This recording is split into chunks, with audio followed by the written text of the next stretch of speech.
আসসালামু আলাইকুম রহমতুল্লাহি ওবরকাত। সম্মানিত দিনী ভাই বোনেরা, আজকে আলোচনা করব স্বপ্নে হাত লম্বা হতে দেখলে ব্যাখ্যা কী হবে। কেউ যদি স্বপ্নে দেখতে পায় তার হাত অনেক লম্বা হয়ে গেছে, অথবা তার হাত বাটি হয়ে গেছে, অথবা তার হাত ভেঙে গেছে, অথবা তার হাতের মধ্যে বিভিন্ন ধরনের রোগ বালা হয়েছে, অথবা তার হাত মোটা হয়ে গেছে, তাহলে ব্যাখ্যা কী হবে। তো আমরা আজকে শুধু আলোচনা করব স্বপ্নে হাত দেখলে তার ব্যাখ্যা কী হবে।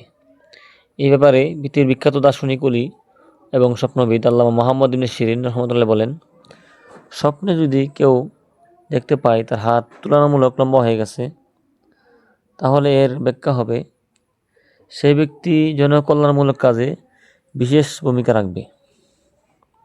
অর্থাৎ যে ব্যক্তির হাত স্বপ্নে লম্বা দেখবে, বাস্তবে সে এই হাত দ্বারা জনমানুষের জনকল্যাণমূলক কাজে অনেক বেশি ভূমিকা রাখবে, সে সমাজের অনেক কাজ করবে। এই জন্য স্বপ্নে তার হাত লম্বা দেখবে। কেননা পারস্পরিক আলাপ আলোচনায় আরবরা বলে থাকে হাজা তোয়ালু মিনকা ইয়াদা, অর্থাৎ তোমার চেয়ে এ ব্যক্তির হাত অধিক প্রসারিত। একথা দ্বারা তাদের উদ্দেশ্য হলো লোকটি অধিকতর দানশীল। অর্থাৎ যে ব্যক্তি স্বপ্নে দেখবে যে তার হাত লম্বা হয়ে গেছে, বাস্তবে সে জনসমাজের কাজ করবে, জনকল্যাণমূলক কাজ করবে, দেশের কাজ করবে, মানুষের কাজ করবে, এবং সে বাস্তবে অধিক দানশীল হবে, মানুষকে অধিক দান করবে। তো এই ছিল আজকের হাত লম্বা দেখলে ব্যাখ্যা।